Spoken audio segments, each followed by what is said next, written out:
Welcome back. In part 2 of this webinar series, we will target building caregiver capacity in early intervention using tele-intervention. Our current life situation, the COVID pandemic, has caused much uncertainty in our work and our communities, well, in our world in general. It has caused us to change how we function on a daily basis.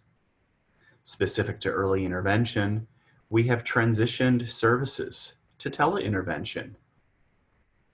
Eric Rice is an entrepreneur, an author, and creator of the lean startup methodology.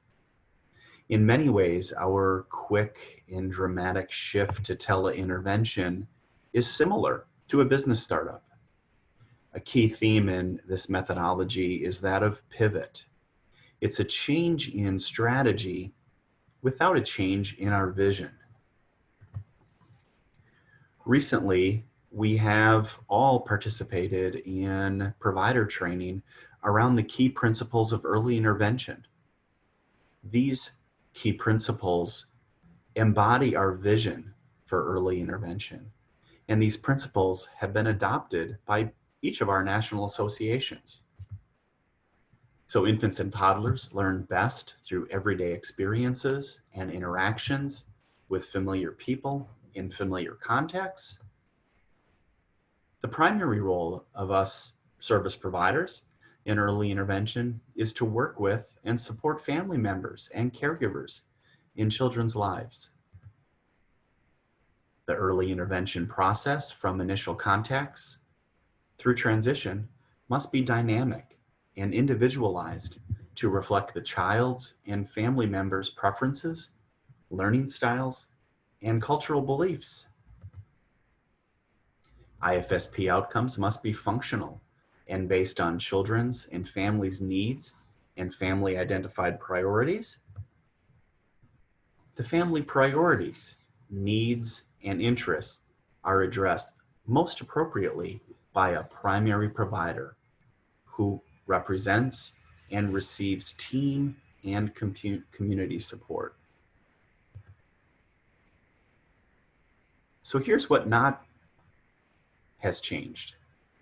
You're still a coach to the parent and caregiver, whether you're sitting in the living room floor of a home or you're sitting at yours. You're still the coach to the parent in support of the child. Your primary mission is to support caregivers so they learn ways to interact with their children through everyday routines and activities to encourage development. You probably did spend some time playing with and engaging the child, practicing stretches, maybe prompting some sounds, and challenging the child's problem solving or social skills. You probably modeled the use of strategies in these activities for the parent. Now, you have to embrace the golden opportunity you have to support the parent's learning without directly interacting with the child. So our focus and vision in early intervention is still supporting caregivers and families with their priorities. Tele-intervention highlights the recommended practice of coaching. We have often used Rush and Sheldon's definition of coaching that highlights joint planning and action and feedback. Kentucky has relied on this work and adapted to develop Kentucky's model of coaching in early intervention. Coaching is not a linear process. In our early intervention visits, we participate in observations and action and practice of routines related to a joint plan that is developed between you and the caregivers. During these processes, there are multiple opportunities to reflect, provide feedback, and if we do this effectively, we continue to build trusting relationships with families and other caregivers. So let's talk about these processes a bit more and see some examples from high performers in Kentucky. As discussed in the initial webinar, reflection, feedback, and fostering trusting relationships will support interactions with caregivers. These processes occur throughout every early intervention visit. Asking reflective questions support caregivers in gaining insight and identifying possible solutions that they believe may be reasonable and work for the family. So reflection supports and builds caregivers' confidence and competence. Offering feedback to the caregiver builds their capacity. Be specific when validating caregiver contributions and insights. Make sure your feedback is honest, positive, and constructive. We foster trusting relationships by staying engaged, using verbal and nonverbal responses, by checking in, listening, showing compassion, and being flexible. Trusting relationships are strengthened by showing genuine interest, actively listening, and respecting families. I'd like you to watch early interventionist Tammy Maynard as she shows genuine interest, follows the caregiver's lead, makes some inquiries, and provides feedback. You'll also note how she is setting the stage for this visit with a joint plan. On each of these slides with video, you'll see we've added some prompts or key phrases to help illustrate the key components of, in this case, Tammy's visit. Morning. See? Oh, there he is. Hi, Hunter. Hi. Hi there. He looks pretty happy this morning. Yeah. I hope everyone's doing well. Doing good. And you? Yeah, I'm good. Did you guys have a good week? We did. Oh, good. He had his big birthday. Oh, yes. How was his birthday? It was small and quick. And Well, yeah, that's kind of the route we're having to go these days, but I'm sure he was happy anyway. yeah. Yeah. Hi, Hunter. He actually sat down in the dirt and played. Oh, that's wonderful. I know. Yay, Hunter. You've been going outside to play? Yay, good job for you. Good job. So we'll start out reviewing a little bit last visit. Okay. We talked about things you'd work on in between the visit. Yeah. And those were, I made some notes. You were going to work on dropping things in the bucket, still working on releasing. And Yes. it's more time. So what did that look like this week? He still don't want to let go of things. It's okay. It's a work in progress. Yeah. What activities were you able to incorporate into that? We tried the bathtub, and that didn't work out. Okay. He got a new toy for his birthday. It's like a play center kind of thing. It's for babies, but I figured it'd be him. And it has a mailbox on it. And so it has like a shape sorter on the mailbox. So I've been kind of trying how to stick stuff in the mailbox. I think that's a great toy. But he don't want to put them in there. He wants to get them out. Well, that's what they want to do first, usually. But Yeah. I'm sure he'll work on it and he'll get the hang of it. Real quick. This is Okay. his toy that he got. Oh, I love it. Well, you can put it in a square or you can spread it out. Uh-huh. But it has these little balls. Uh-huh. And you can drop them in here and they'll go down in the thing. Oh, that's a great toy for that activity. I love that. I've been trying to show him that too, but Yeah, he'll probably pick up on that. we just put it together yesterday, so. Okay, he'll get it, I'm sure. That's a great toy. I love your toy, Hunter. I love it. Yay! a good toy. So we talked about today what you wanted to work on. Uh-huh. And do you want to talk a little bit about what you want to work on today? We are going to work on, like when he's eating, trying to tell Right. that he wants more. And Right. yeah. That was our plan. I had written it down. We were going to work on using his more sign when he's eating his snack. And we talked about using a peanut butter sandwich because that's what's really motivating to him. Is that what we're going to use today? I've got it made. Okay. You want to show me how this is going, what it looks like? We can like what he try it. does. We just give him little squares. Okay. He's a I'll go ahead and have a bite. Mmm. Yum, yum. You like peanut butter? Yeah. In that video, it was clear that Tammy and the mother had built a trusting relationship. Tammy showed genuine interest throughout the video, asked how the birthday party was, how the child's birthday was, checked in. I hope you're doing well. And throughout the process, provided feedback. That's wonderful. That's a great toy for that activity. I love that. Tammy and the mom also did some reflecting. What did that look like? And so you saw key elements of that reflection with feedback that clearly has built a trusting relationship between provider and caregiver.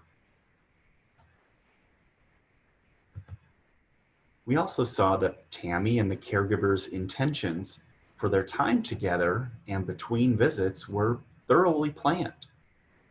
Joint planning occurs at the beginning and the end of each visit. The beginning joint plan often occurs early in the visit and has two parts. First, we ask how the previous joint plan went between visits, learning what they tried, what worked, what may need some more practice. We use reflective questions to help both the caregiver and provider gain some deeper insight into the successes of the previous joint plan. Secondly, we confirm the priorities for the current visit joint plan. In the previous video, I'm sure you noticed that the caregiver was prepared and confirmed their readiness to gain strategies on communication within a naturally occurring routine and child's preference.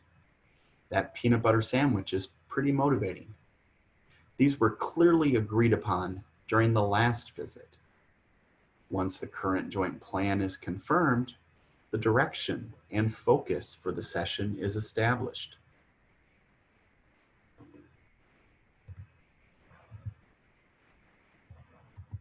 With that joint plan established and confirmed, visits often transition into the main event, that is, observation and action and practice.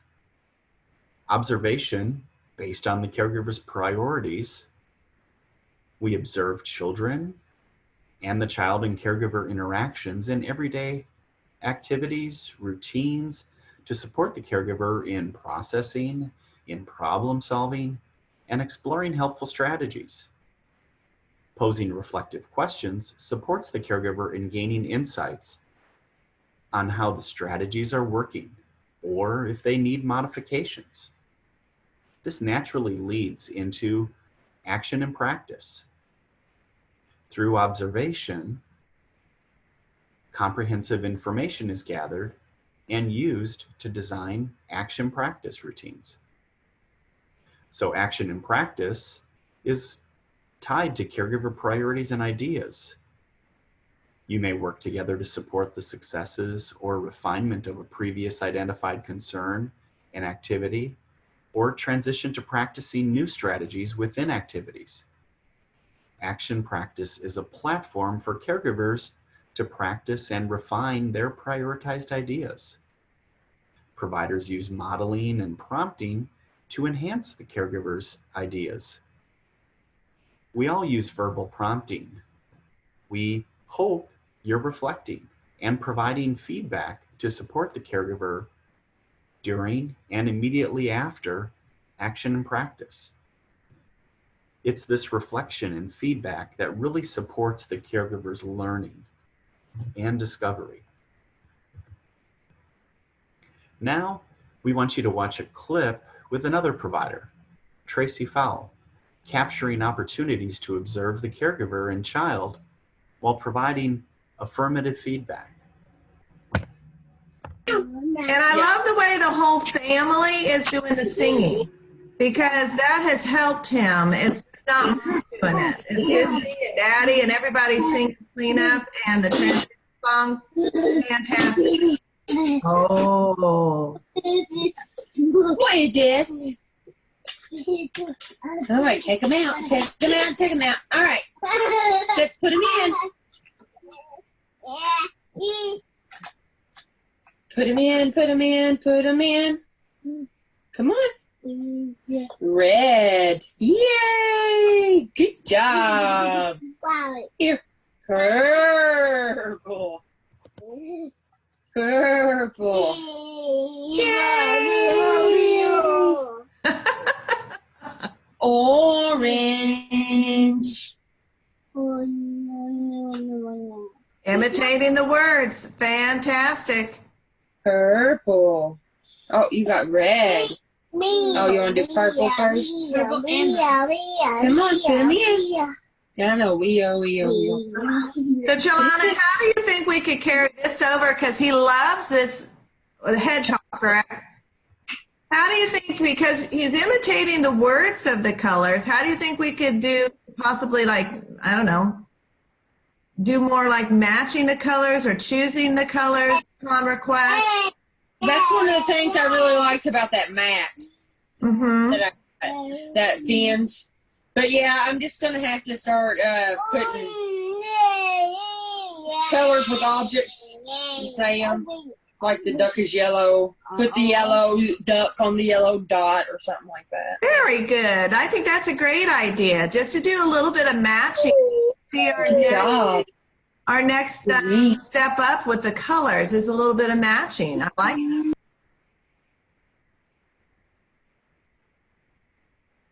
In the video, it was clear throughout the observation that Tracy was providing feedback.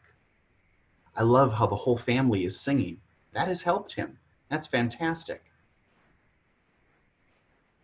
Other observations. Imitating words, fantastic. Very good. I think that is a great idea.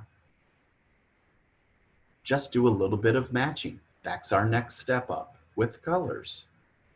So throughout the video, Tracy's making observations and providing feedback to the caregiver as she's observing. She also takes the opportunity to reflect, asking the caregiver, how do you think we can carry this over? Because he loves this hedgehog. He's imitating the words of the colors. How do you think he could match the colors or choose the colors upon request? And the caregiver reflects and identifies materials, a map that she has, and develops a plan to put colors with objects, like matching the duck is yellow. So that reflection builds the capacity of the parent and helps the parent think of additional activities and strategies. Now take notice of Sandra Nelson as she showcases one way to invite the caregiver to practice while continuing to offer feedback by validating mom's approach to revert back when she felt the child was losing interest. Again, trusting relationship by waiting and watching and asking the caregiver to reflect on her experiences and additional opportunities to use the strategies in additional activities. We've been doing If You're Happy and You Know It. And do the things that like that. So trying to be like, it's kind of like that song, but. How about if you're happy and you know it, touch your nose? you're happy and you know it, touch your nose. Good job! Good job, Mom. Okay, Mom, you seem like you've got a handle on it. Why don't you tell them what to point to? If you're happy and you know it, touch your ear. Yay! If you're happy and you know it, and your face will surely show it. If you're happy and you know it, touch your ear. Yay! Good job. If you're happy and you know it, stick your tongue out. Good job. Good job, Mom. And you know it, stick your tongue out. If you're happy and you know it, then your face will surely show it. If you're happy and you know it, stick your tongue out. That was fun, wasn't it? If you're happy and you know it, clap your hands. Yay! If you're happy and you know it, clap your hands. If you're happy and you know it, then your face will surely show it. If you're happy and you know it, clap your hands. Yay! Good job. Are you clapping your face? If you're happy and you know it, touch your head. Good job. If you're happy and you know it, touch your head. If you're happy and you know it, then your face will surely show it. If you're happy and you know it, touch your head. Good job. Good job. That is great, Mom. If you're happy and you know it, wiggle your toes. He's going to wiggle them with his fingers. If you're happy and you know it, wiggle your toes. Good job. If you're happy and you know it, then your face will surely show it. If you're happy and you know it, wiggle your toes. Good job. Hey, I wonder if Mom, if we could try too. Okay. If you're happy and you know it, I don't even know. Touch your what? You can do the same parts. Okay. If you're happy and you know it, touch your nose and your ear. And your ear like this. Look. If you do both of them, you go Nose, ear. here. If you're happy and you know it, touch your nose and ear. Nose. You got your finger on your mouth. There you go. You get it. If you're happy and you know it, then your face will surely show it. If you're happy and you know it, touch your nose and ear. Nose. Nose. Nose. And ear. Yay! Good job, Mom and Gabe. If you're happy and you know it, touch your head and chin. If you're happy and you know it, touch your head and chin. Head. Where's your chin? There you go. Yeah. Yay! If you know it, then your face will surely show it. If you're happy and you know it, touch your head and your chin. Can you touch your head? You gotta do both of them. There you go. You're doing it, though. That's a good job. If you're happy and you know it, clap your hands. Yay! If you're happy and you know it, clap your hands.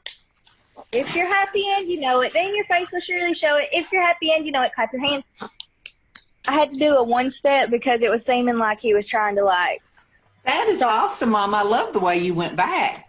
I agree with you. Hey, why don't you stand up and we'll jump up and down? Oh, yeah. If you're happy and you know it, jump up and down. Woo, woo! If you're happy and you know it, jump up and down. Woo! If you're happy and you know it, then your face will surely show it. If you're happy and you know it, jump up and down. Woo, woo! Now, here's a tricky one. If you're happy and you know it, clap your hands and jump up and down. Clap your hands and jump up and down. Do it. Yep. Yay! If you're happy and you know it, clap your hands and jump up and down. And jump up and down. Jump. Good job. If you know it, then your face will surely show it. If you're happy and you know it, clap your hands and jump up and down. Jump up and down. Yeah. Jump up and down. Yay! Yeah. So, Mom, how do you think this is going? I think it's going pretty good. Since we haven't done it before. So, when he started to get a little like he was not interested, we had to go back and do something that he felt like he was having an accomplishment. Right. So, and that's with everything. Like, we kind of have to reset and make him feel like he's accomplished. And I don't know where he's going again. Come here, buddy. He went behind there with this toy. But anyway, that's the thing, is we have to kind of reset and do the, when he feels like he's having an accomplishment. So do you think this is effective for him to work on this type of thing? Yeah, and I think I'm going to work more with him with Simon Says. That way he'll understand that a little bit more. Yeah, I was wondering if he'd ever played Simon Says, because, they don't know who Simon is, that type of thing. How do you think we can, not we, but you generalize doing Happy and You Know It, or even Simon Says when he gets used to that? How can you use that in other settings? Or other, whether it's mealtime, playtime, in the car? I will say that he is, he's been doing really good about following instructions here lately. Uh-huh. And what I've done is I'll ask him to do something, and if he doesn't do it, I usually say, now, Gabe, Mommy said to whatever, and then I'll say, are you following instructions? And then he'll do it. Like, I don't know. Okay. So, like, I usually have to say, I don't know. Let me think of an instance. We just had one yesterday or the day before. I'm trying to recall it. I don't know. I say it so much now. It's just... So I'll say, Gabe, pick up your toy. Help Mommy clean up. And he'll, like, ignore me. And I'll say, now, Mommy said to clean up. And then he'll say, clean up. That's right. And then I'll say, are you following instructions? Why are you not following instructions? And then he'll go ahead and start helping me clean up or whatever. And then we'll sing our song, clean up, whatever.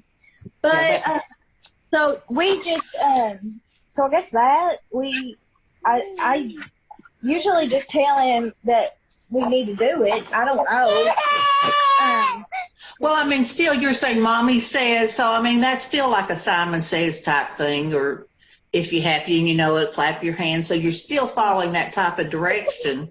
Yeah. But not using clap your hands or Simon Says, you're using Mommy Says. So, I mean, that's good. You're applying. This video is a great example of many of these key components or quality indicators of coaching practice. Within action practice, we saw multiple opportunities and examples of Sandra providing feedback that really helped build that trusting relationship, with also some reflection throughout.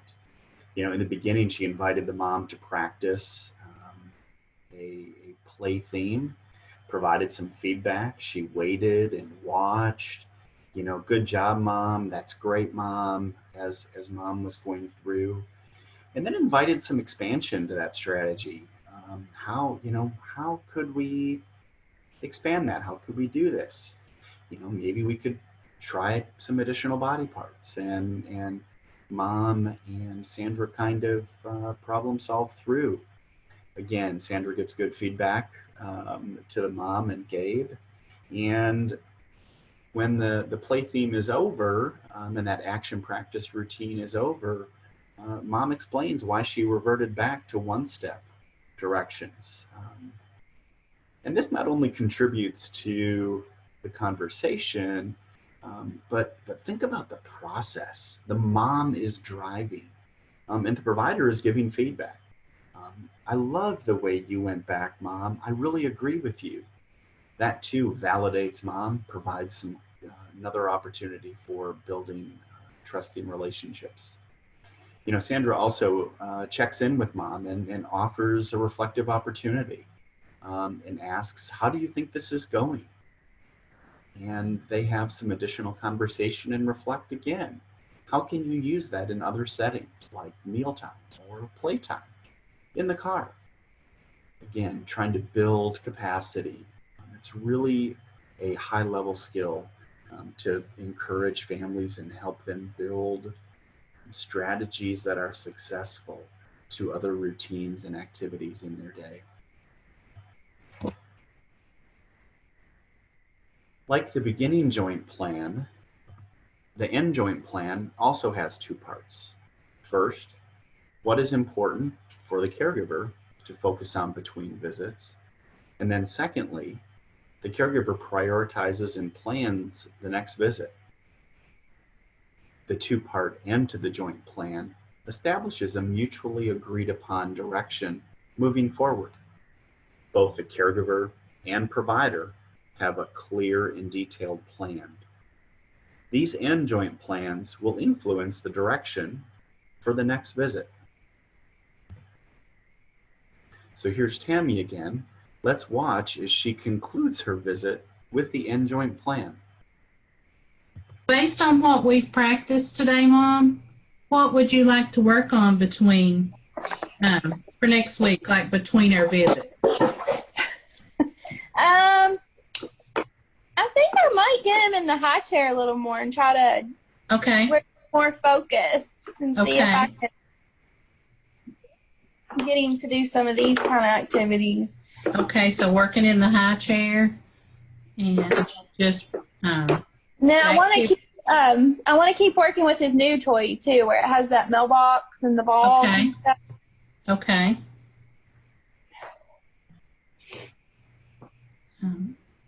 So between visits, you'll continue working in the high chair on the activities. And what will that look like? What do you think you'll incorporate into that? We'll probably use his blocks that he has here, and then he has some little balls that we can do too. Okay. Maybe I can get one of his dump trucks out. We can try to put him in the dump truck and dump him. That might be fun. Okay. So you continue to work on that before our next visit. You can let me know if you have any questions or concerns or anything between then. Okay, and then I want to keep working on him eating, about telling me that he wants more. And yes, I think that's a great idea. Because he was doing pretty good with that. So I think he did great with that today. So our next visit, what would you like to work on together?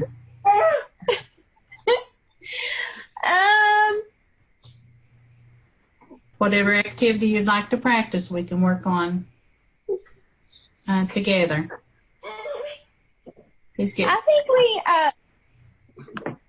think we can work on doing the containers. Okay. Some more. Okay. The container to release. Yeah. Okay. And then I don't know. If he gets good at that, we might try to work on blocks, like stacking blocks up. Okay, stacking blocks. He has the big Legos and stuff, maybe. Okay. Okay. So next time in the high chair, just continuing to release objects. Yeah. Is there anything else you'll want to target?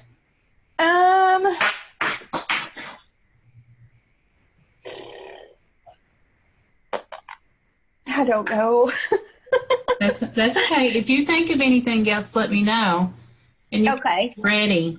I know you had mentioned you wanted to work on his new toy, the mailbox toy. Yeah, yeah. Yeah, that's something we could incorporate if that's... Yeah, we could do that too. Okay. I know you'd mentioned that earlier, so... Then he won't have to sit in here the whole time. Maybe we can change it up a little bit. Yeah. Okay. I think he did great today, though. Now he's throwing everything in the floor. I think he's tired. I think he's tired. He thinks it's fun. When will work for our next visit for you, Mom? This video is a clear demonstration of establishing that two-part ending joint plan. Tammy starts with, based on what we worked on, Mom, what would you like to work on between our visits? Trying to and starting to establish part 1 of 2 for that ending joint plan. She then restates the caregiver priorities followed by some reflective questions to develop a more detailed plan with the caregiver. What will that look like? What will you incorporate into that? She moves on then to establishing that second part of the AND plan. So our next visit, what would you like to work on during our next time together? And she waits. She doesn't rush in with ideas or suggestions. She waits. And this leads to truly caregiver-led and a defined plan that ensures caregiver concerns are addressed.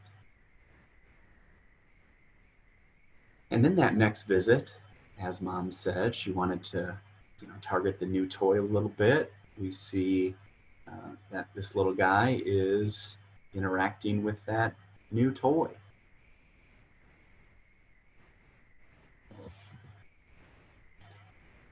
We hope this webinar provides a general overview of using coaching practices to build caregiver capacity. These unprecedented times have created opportunities for us all to pivot and maintain our vision on supporting families.